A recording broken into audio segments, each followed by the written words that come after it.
This video is brought to you by Green Man Gaming. Click the link below to see some great deals on some amazing games. In every single game, we play through from the perspective of the main character. Now, that main character can be literally anyone from the best horror character from the best horror game ever made to a custom character who looks like an absolute abomination. But sometimes it's interesting to see things from the perspective of a different character and maybe have like a spin-off game where we get to see how they act, what they do, the stuff that they need to go through, and you know, you can spice up things with the gameplay because, you know, sometimes side characters have different skills and attributes that the main character just doesn't have. And that's why in this video I want to talk about some cool side characters who I think deserve their own game and kind of sometimes overshadow the main character a bit, especially with the first one, and that is Hunk from Resident Evil. Now, Hunk from Resident Evil is my favorite character in the entirety of the franchise, and there's literally no competition there. Like, yeah, I like Leon, I like Grace, I like Ethan. I really like Ethan. I'm probably one of the only 3 people who really like Ethan, and was really sad that he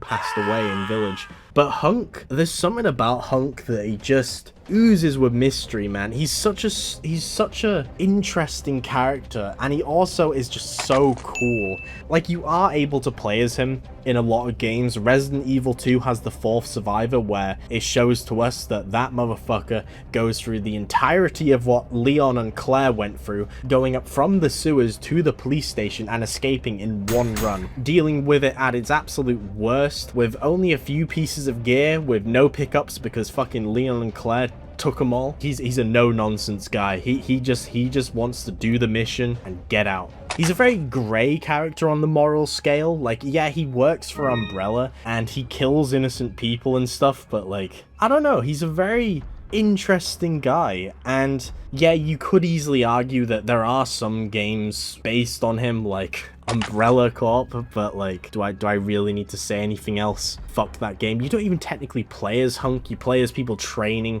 to become like Hunk, and that game doesn't exist in the canon lore of the series, okay? Fuck that game. I also really like how Hunk looks, his iconic gas mask and helmet, and his just combat gear.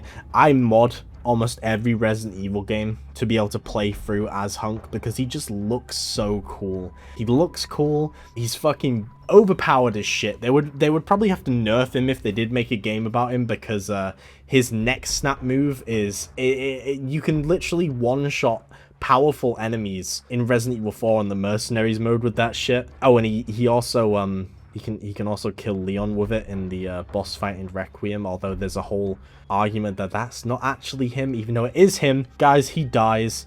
Alright, we need to accept the fact he dies, although the canon ending for me in Requiem is he snaps Leon's neck, and then Resident Evil 10 is going to be starring Hunk as the main character, as, I don't know, he does some dirty work for the connections or whatever. I don't fucking know. He's a really cool character. I love Hunk. He's so interesting to me, and I really want full game dedicated to the guy. I really want that. It would be so cool and so interesting.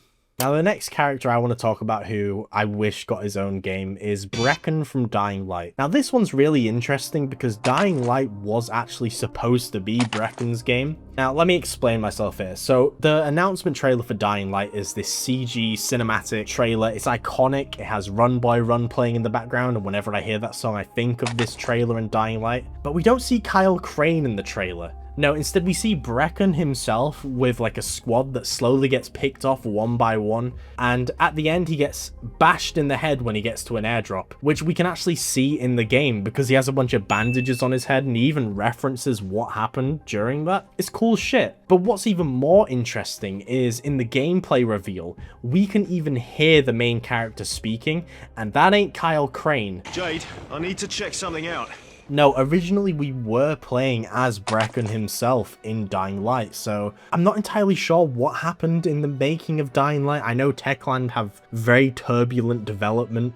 I mean, look at Dying Light 2. That game was an absolute fucking mess, despite how much I love it. But I gotta say, I think Brecken is more interesting than Kyle Crane. I know everyone loves Kyle Crane now, but when Dying Light first released, nobody really liked Kyle. He was a pretty one-note, like, generic American action superhero type guy. There wasn't really much to him. I know he has a little arc where he goes against the GRE and gets like a sense of morality and all that shite, and I mean, he's better in Dying Like the Beast. You know, they fleshed him out a bit more. He's very angry in that game and pissed off. But what happened to Brecken? I want to know what happened to Brecken.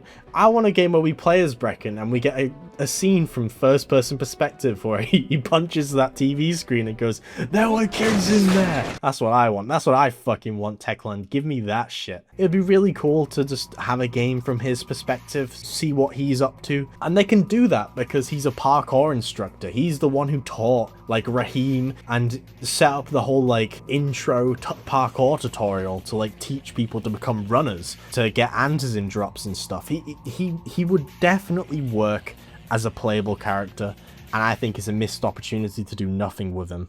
Now, the next game I want to talk about with a character I wish we could play as is the Evil Within. And you already know who this is. It's Joseph. Why have they not done anything with Joseph? Well, obviously it's because the studio shut down. They can't do anything with Joseph now. But God, it would have been so good to get like at least the DLC from the perspective of Joseph. We get 2 DLCs where we play as Kidman. It could have just been 1 DLC with a second one being Joseph's perspective. Because the interesting thing about STEM is a lot of parts of it are completely different for everyone because your brain's hooked to it. It shows you stuff that you are absolutely terrified of, you know, stuff that, well, you have like repressed in there. And we see that with Kidman. You know, she has Ruvik use the administrator from Mobius against her, and that's like the big bad of her sections. But we don't quite get what's going on with Joseph. It's never really put clearly, and he mentally goes through the most from an outsider's perspective. I mean,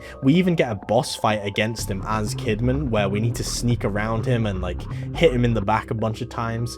And even with Sebastian, like he starts turning and talks about wanting to end his own life, all that stuff. So I really want to see what he goes through in STEM in the Evil Within. And we know he's alive, but yeah, we're never going to know what Joseph goes through during the time of the Evil Within, and that is a perfect game series where playing through as a different character would be unique and interesting to see. We're never going to get that, not even in a third game, because Sebastian's story's wrapped up, so's Kidman's. It would have been perfect for us to be able to see what Joseph's up to, having him go back into STEM to deal with the part of him still stuck inside like Sebastian does in the second game. But no, we're never going to get that. Microsoft shut down the studio. I know they've been bought by Krafton now, but they only got the Hi-Fi Rush IP with them. So the Evil Within is under Microsoft still, and there's nothing that can be done about that. Now, the last game I want to talk about where I wish we could play as someone else, like I have a whole game dedicated to them, is Devil May Cry. And specifically, it's 2 characters, and that's Lady and Trish. We get a glimpse of what could be in Devil May Cry 4 Special Edition because you can actually play as both of these characters, and it's a really good time. It's really interesting, especially playing as Lady, because she is just a human. There's nothing really special about her. You know, in these games we're always playing as like some demon-blooded human who obviously has superhuman skills. Even Trish is basically a demon. She was made by Mundus, and she's got a bunch of like electric abilities and can wield a devil sword Sparta. So yeah, she's superhuman, but Lady, she's just some random woman who's really good with firearms, and her gameplay shows that in Devil May Cry 4, and it is so fun. It is so fun. And it's unique, you know, having ordinarily like a melee-based hack and slash game, having you play as someone who's more into using firearms, it surprisingly works well, and I really like it. And it would be really interesting to see an entire game dedicated around these two, where the enemies are actually built and designed around their playstyles. But yeah, there are some side characters in games that I think should have their own games. Let me know in the comments any side characters that you would like to play as in their own separate spin-off title, or that you just find more interesting than the main character in certain games. Yeah, thank you all so much for watching, and before you go, you know I need to talk about Green Man Gaming, because it is such a good storefront to buy. Well, you can buy every single game under the sun on it, really. And all the games I talked about here, they're on there, and they're probably on sale for a really good price, so click the link below if you want to check it out for yourself. Again, thank you all so much for watching, and obviously, I want to give a huge thank you and a shout out to my Patreon supporters.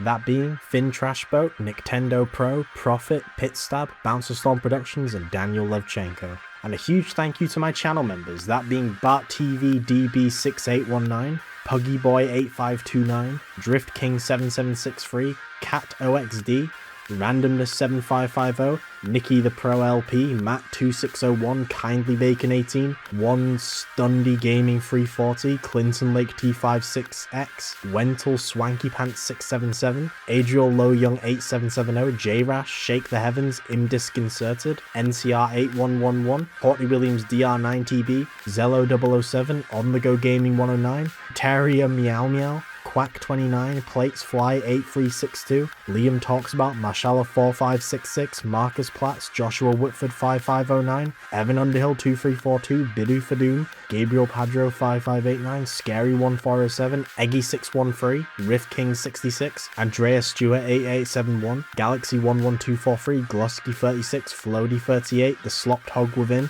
L Hayes 117, Griefgar, and Resistance Line. Thank you guys so much for watching. You know, I always appreciate the fact they're willing to spend money just to see videos a bit earlier. It is still completely baffling to me why you do this, but I really appreciate it either way, and I will see you all in the next one.